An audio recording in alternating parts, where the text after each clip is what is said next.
playing in this championship for the first time? Well, my first PGA Championship being at Wingfoot is probably the most difficult one. The golf course was everything I thought it was and more. It's difficult. It was hard. You couldn't have had a more fairy tale ending with Davis holding that putt with his mom there. And so it was a fantastic week. Unfortunately, I just didn't play well enough to contend. But it was a good year that year. I did win a major, so that counts. Maybe tell us what facets of your game you're emphasizing yourself as you come here to maybe win a fifth. What's it going to take to win a fifth Wanamaker Trophy? Well, in order to win this one, driving is going to be at the forefront. Even with the rough as lush as it is, it has grown up a little bit. I don't know how much they're going to cut it down or top it off, but it won't be much. So fairways are plenty wide because it's wet. It's just you got to hit it not only straight, but you got to hit it far because as the week goes on and the greens dry out, majority of the greens are elevated, and so trying to get enough spin, hitting the ball up to elevation with the greens firming up, you have to be in the fairway to do that. Okay, let's hit the floor for some questions here. Start front right, number 1, please. Tiger, what does it mean to you to have this opportunity for kind of a second act that allows you to have rivalries with a younger generation of players, especially, you and Koepka have been 1 and 2 in the last 2. You played with Molinari in 2 majors at the final round. And what is that like for you to have that opportunity? And if I could ask a second follow-up, does Koepka remind you in terms of his athleticism of a young Tiger? Well, the first part of your question is it's great to be part of the narrative. My narrative spans 20 years now, just over 20 years, and if you look at most of the players, or the players have had the most success on tour, you're not measured by, like an NFL football player where you're in the Hall of Fame after 9 years. If you play out here only 9 years, you haven't really done that well. You're measured in decades. Arnold Palmer played in 50 straight Masters. It's just done differently. And because of the nature of the sport, we're able to hang around a lot longer and still be relevant. A neat thing about this championship here is that when Jack played in his final PGA in 2000, I played with him. He said he played with Gene Sarazen in his final PGA. And so the fact that golf can span, nearly, 60, 70 years in playing careers, that's what makes it so special. Now, Brooksy looked like a young me. No, I wish I was never that big. I was 130 pounds. But, we're both able to generate speed. I did it differently. I didn't have muscle. I did it through whip and timing. Brooksy's just got pure power, and he's an athlete. I mean, he played other sports, and we saw he could have easily been a baseball player. Players like that who come to golf generally hit the ball far because a baseball bat is so much heavier than a golf club. If you're able to generate bat speed, you can definitely generate club head speed in golf. Okay, let's go to microphone number 1 right over here on the right. Tiger, when the dust settled on Augusta and the Masters, did it feel different to your other major wins? There's obviously so many years, so many events. Was it a different feeling, and if so, how? Or was it just like old times? It was not like, no, I'm not going to say it was like old times, no. It was very different. I hadn't won in a long time there. I've been in contention numerous times to have gotten it done, but I haven't. And just the way it played out, I mean, it was so different as a whole, because we teed off in threesomes. There was a 2-tee start. We went off early. And these are things that have never happened in Augusta's history. We could have easily got in a quick 18 after the ceremony. It was great, perfect sunshine. And normally we're finishing ceremonies and some of the functions not till 11:30 midnight, but now it's perfectly, daytime, and you can go get a quick 18 in. So it felt different on so many different levels. That my kids were there for the very first time, at the big event. They went to the par 3 course, but they'd never been to the big event. And then for me to come back and win on top of all that, it just added to it. I mean, the whole tournament, how many guys, had a chance to win on that back 9? After Frankie made a mistake at 12, it just let open Pandora's box to who's going to win the championship. I just happened to be one of those guys. Let's go to number 4, then 2.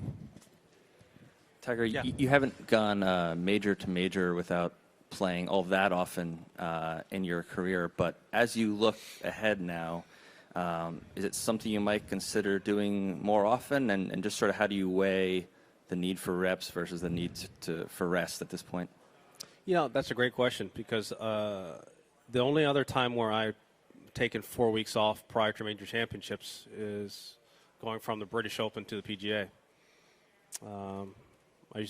That was my summer break, and take those 4 weeks off and then get ready for the PGA, Firestone, and the fall. So I'm always looking for breaks. Generally, it's after the Masters. I used to take 4 weeks off there. Now with the condensed schedules, trying to find breaks. I wanted to play at Quail Hollow, but to be honest with you, I wasn't ready yet to start the grind of practicing and preparing and logging all those hours again.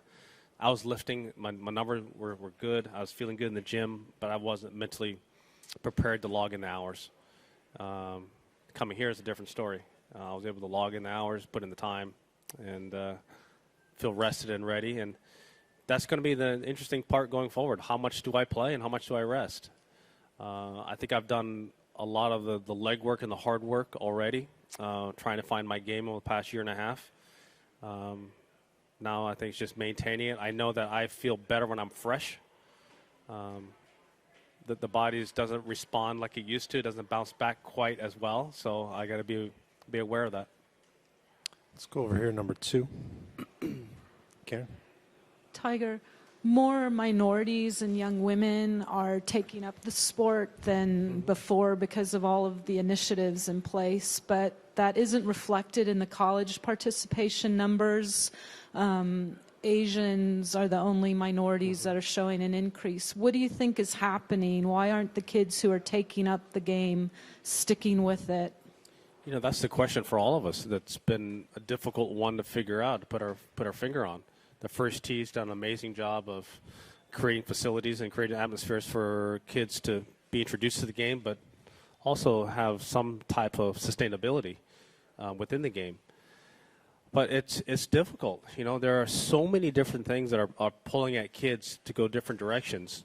Golf is just merely one of the vehicles. Now with today's, as I said, there's so many different things that kids could get into and go towards that playing 5 hours, 5.5 hours of a sport just doesn't sound too appealing. And that's one of the things that we've tried to increase is the pace of play and try and make sure that's faster, most of us in this room, if you've gone probably, 5 minutes without checking your phone, you're jonesing. Kids are the same way. 5 hours on a golf course, it seems pretty boring. Straight back, number 3. Tiger, Peyton Manning and Kobe Bryant have started their own shows on ESPN Plus, and LeBron James also has his own show. I'm wondering, would you ever consider why? No. And why or why not? No show. No. You have no interest in that? Good. No, I'm good. I like playing. You just mentioned kind of growing the game. Maybe that would be a way to do it? I'm sure it would be, but it's certainly not what I'm going to do. Thank you. Let's go to 1 and then 4, please. Tiger, by winning the Masters, you moved right into the early Olympic qualifying rankings for the Americans. How much will you prioritize that in the next year? Will you definitely play if you do qualify? And could you play an extra tournament or two you normally wouldn't have if it's really close going up to the cutoff next year? Great questions. Would I like to play in the Olympics? Yes. I've never played in the Olympics, and I'm sure that I won't have many more opportunities going forward at 43 years old now to play in mini Olympics. So, yes, that would be a first for me and something that I would certainly welcome if I was part of the team. Getting there and making the team is going to be the tough part. How many events, you just asked, how many events do I play? Do I add in a couple more to get in? These are all questions that will be answered going forward. I just know that if I play well in the big events like I did this year, things will take care of itself. Microphone 4. Tiger, Peyton Yeah. Manning says that when you played in the Memorial together last year, you talked at length about his 4 neck surgeries and how you had to sort of find new ways to make par as a quarterback. I wonder what your recollections were of that round with those rounds with Peyton, and sort of can you relate to that? Yeah, I certainly can, because I remember when he was traded, from Indianapolis to Denver, we played together at Medalist, and so how's it feeling? It's not that great, but how many push-ups can you do? Well, I can do 6 push-ups. So he goes out and wins MVP that year. So just because someone doesn't have the strength to do something, he's going to figure out a different way. And that's what we were talking about when we played, is that I don't have a fastball. He can't zip the ball in there into those tight little windows. He has to anticipate more. He has to do more work in the film room. I had to do more work on managing my game, my body, understanding it, what I can and cannot do. Shots that I see I could pull off, better save it for another day. And more than anything, trying to figure out how to be explosive, day in and day out. For him, we're kind of chiding. I had to do it. Let's call it. Play, 15 tournaments a year, 60 times. I got to be ready. He's got to be ready 16 games. Granted, no one's hitting me, so that's one of the more difficult things is I'm more like what baseball players feel like during the season. You're every day you're playing the game. You're playing it all the time, and trying to be mentally fresh and ready. Peyton did an incredible job. Won a couple MVPs, Super Bowl, all with a fused neck. I mean, that's ridiculous. It goes to show you how talented he is and how smart he is. Let's go over here on the left, number 2 and then 3, please. Tiger, yesterday in Florida, a lawsuit was filed against yourself, your girlfriend, and your restaurant over the wrongful death of an employee. His family are holding a press conference about that right now. How do you feel about it? Well, we're all very sad that Nick passed away. It was a terrible night, a terrible ending, and just we feel bad for him and his entire family. It's very sad. Let's go to question 3, please.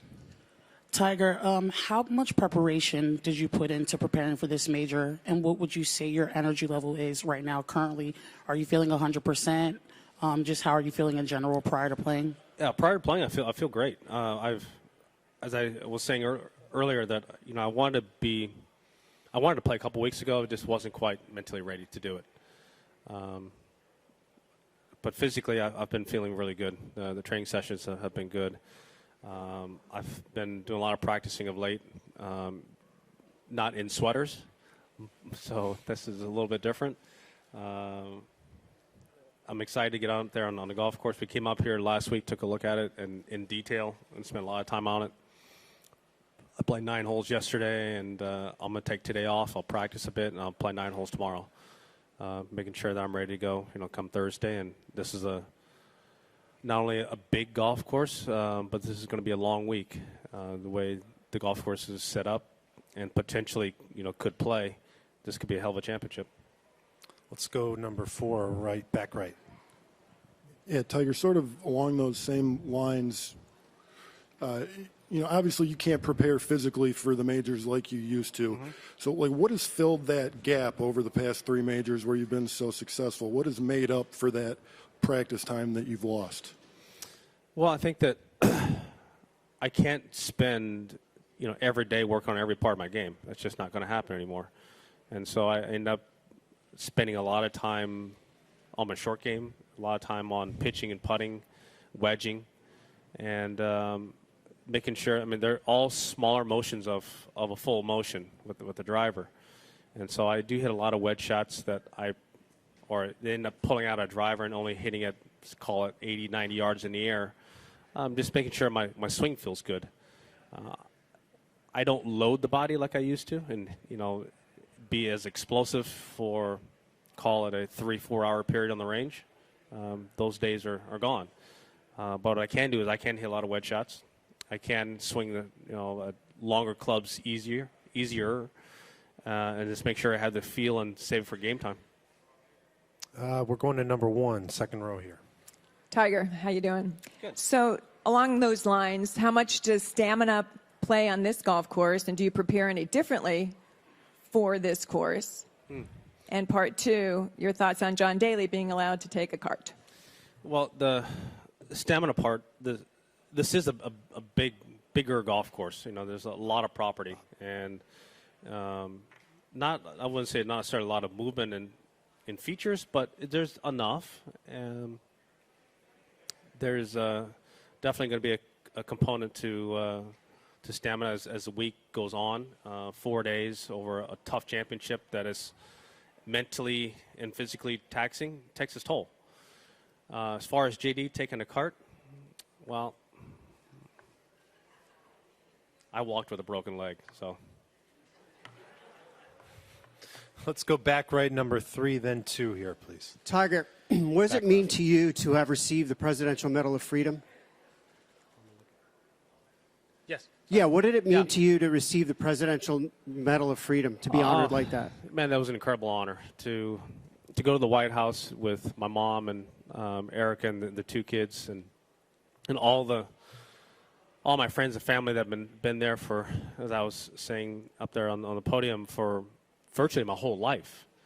To have them there and to have them experience it and to get the Presidential Medal of Freedom,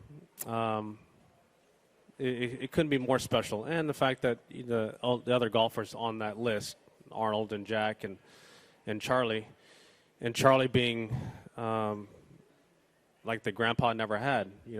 Charlie and I became very close. I ended up naming my son Charlie after Charlie. So it was very special and very important to me. The kids were blown away by the history of the White House and just the paintings, how old they are, the history behind them. And so it was a neat experience for all of us. Let's go back-to-back questions here on number 2. Tiger, on Saturday at the Masters, you expressed a little concern about the quick turnaround. And obviously this is an issue for you at least once a week on tour when you have an early start. You go to bed before those early days just wondering how you're going to feel the next day, and what was your level of concern about it that night going into Sunday? Bobby, I feel that way every day. I don't know how sore I'm going to be with the next morning. I don't. That's the fickle nature of having my back fused. Some days I have more range of motion. Some days I don't. Some days I ache more, and some days I don't. It's just there's more volatility, put it that way. There's more days I feel older than my age than I do younger than my age, and that's one of the trickier things. And then you add the golf component to it. As you said, sometimes quick turnarounds, weather delays. Those are all things that will certainly test it. And last year playing at Memorial when I had my first weather delay, that was a big moment for me. It seems pretty simple, but it was a big moment because I hadn't taken time off like that and come back and gone full throttle. So, the being a little bit older and with the back the way it is, these are all there are a lot of concerns, and when it comes to what do I need to do to get ready and be ready to go, and sometimes the quick turnarounds may be a little bit more difficult. And then again on 2. Yeah, Tiger, just given that you proved at East Lake that you could win again, and then obviously at Augusta that you could win a major again, is the next logical step for you proving that you could dominate again like you did in your younger years in the context of a lighter schedule and what you just said physically? Is that a realistic scenario for you, and if not, why not? No, Ian, I'm not looking at it like that. I'm just looking at trying to give myself the best chance to win, and that what I did last year coming back, I didn't really know much because I didn't know how much I was going to play, what my body needed, equipment. I kept changing equipment because my body kept changing, swing kept changing, and after playing those 17 events, I said that's too much, and it's one thing I knew I was going to play less this year. Now with the condensed schedule, it's proven out to be the case, and whether I'm dominant or not going forward, that remains to be seen. What I know is I need to give myself the best chance to win the events that I play in. And sometimes that's going to be taking a little bit more breaks here and there to making sure that I am ready to go and be able to give it my best at those events. Let's go back right 4, then 1. Yeah. Hi, Tiger. The last day of the Masters was fantastic win, fantastic day.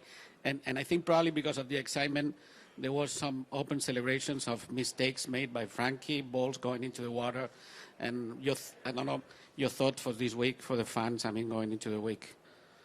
Yeah, well, Frankie, he hit an 8-iron or 12, and he didn't hit it solid, ended up wet.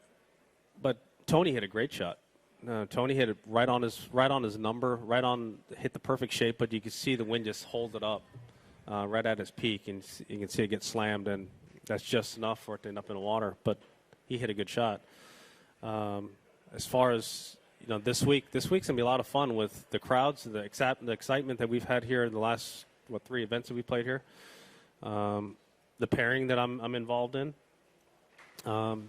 It's gonna be just a boatload of fun for all of us, and the fans have certainly shown their rooting interest here over the years and who they want to see play well, and hopefully I'm one of those and can play well at the same time.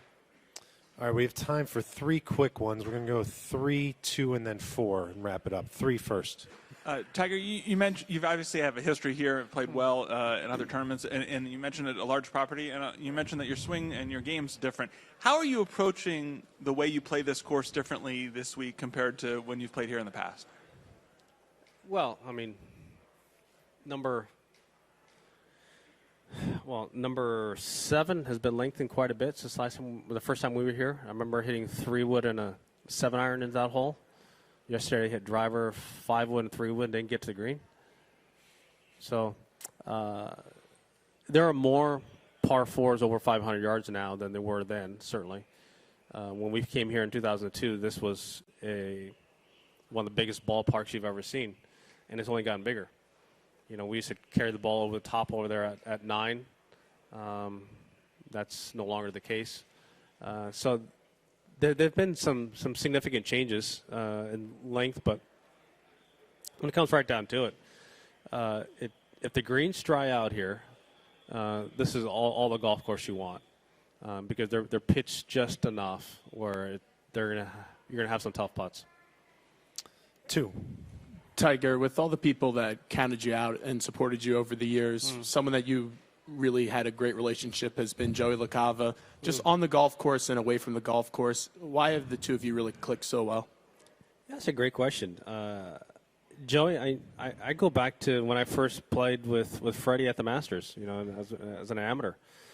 I played with him there, and then I played with, he always played with Raymond, then I played with Freddie, Raymond, at Shinnecock and the U.S. Open there, and Joey was one of those guys that say, "Hey, ask Raymond this, ask Freddie that," and I was nervous. I was a young little amateur, 19 years old, didn't really know anything, but he was so great, and as my career has panned on, to have Joey there, and for him to have gone 27 years since Masters, it's pretty amazing. And for him to have had the stick-to-itiveness to be there through some of my really difficult times. He was a great friend. He'd come down and just to be around. I was was really struggling with being able to walk, and he'd come down, he'd drive the car, and he'd help me around the house. He was just an incredible friend. Now, our on-course relationship, that's something different. We're very competitive. I believe, and still will always believe, that LA is better than New York in sports. And we certainly have that disagreement probably every other hole. And we have a good time about it. You know, that's the fun thing about it, is that we both are very competitive. We both want to win, and we're going to go out there and try and get it done. Yeah, we definitely can. Yeah. We've got to wrap it up right here. Doug, number 4, please. Two things, Tiger. Firstly, how does the way you feel about your game and your chances compare with the way you felt going into Augusta? And do a follow, John? Or Yeah, throw it out there. Let's go. The second one would be, if you can allow your memory to go back 20 years, how important was it for you to get that second major? Yeah. First off, going into the Masters, I felt that my swing had finally turned the corner, because I was trying to make sure that I could hit a high draw, and call upon it with driver, 3-wood, 5-wood. Any club in the bag, be able to hit that high draw, and I somehow found it. And then the short game came around. I found something in my grip there, and it just started coming. Pieces start coming together. Then the week unfolded, and what happened. Now, going back to winning my second major, that was a big moment, because at the time I'd won one major by 12 shots, and I hadn't won since then, and it was a big deal to get a second major championship and get the numbers to start to accrue, and to do it the way I did it. I made a big putt at 17, and made a couple of mistakes there. Prior to that was Sergio making birdie on the par 3, and I made double bogey, and 4-shot lead went down to 1. To be able to hang in there and somehow get that done, it just helped keep the momentum going from 97, and then not winning anything in 98, and then 99. It just started the momentum, and you can see what happened in 2000, 2001, and 2. But I think 99 was a big moment to kickstart all that transpired. 4-time PGA champion Tiger Woods, thank you. Ladies and gentlemen, please know that defending champion Brooks Koepka is going to be walking in and taking this same seat in just a moment, like literally less than a minute, so stick tight if you can. Thank you.